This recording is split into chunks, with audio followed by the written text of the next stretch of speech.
Dečak koji je slagao kockice. Priča o strpljenju i građenju. Matija je bio mali dečak koji je za rođendan dobio veliku kutiju šarenih kockica.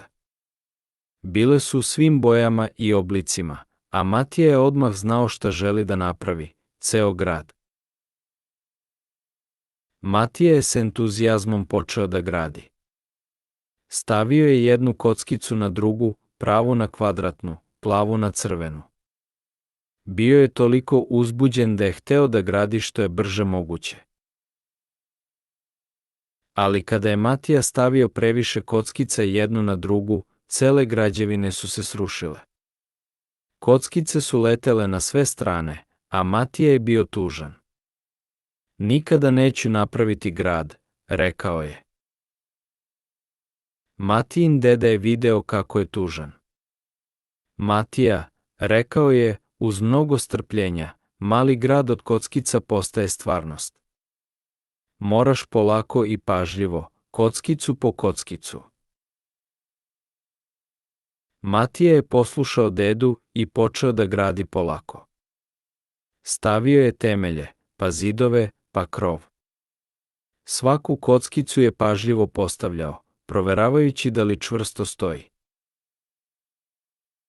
Posle nekoliko sati pažljivog rada, Matija je napravio svoju prvu kuću. Bila je čvrsta, lepa i nije se rušila. Matija je bio ponosan na svoje delo. Matija nije stao na jednoj kući. Napravio je još kuća, prodavnicu, školu i čak malu bolnicu. Povezao ih je putevima i uredio park sa drvećem i klupama. Posle nekoliko dana pažljivog rada, Matijin grad je bio gotov. Bio je to pravi mali svet sa kućama, putevima, parkovima i čak malim jezercem. Sve je bilo savršeno skladno. Kada su Matijini roditelji i deda videli grad, bili su oduševljeni. Neverovatno, rekli su. Uz mnogo strpljenja, mali grad od kockica zaista je postao stvarnost. Dok je gledao svoj grad, Matija je shvatio da je deda bio u pravu. Strpljenje je ključ uspeha. Mogao je da napravi nešto divno samo kada je usporio i radio pažljivo. I tako je Matija naučio važnu lekciju.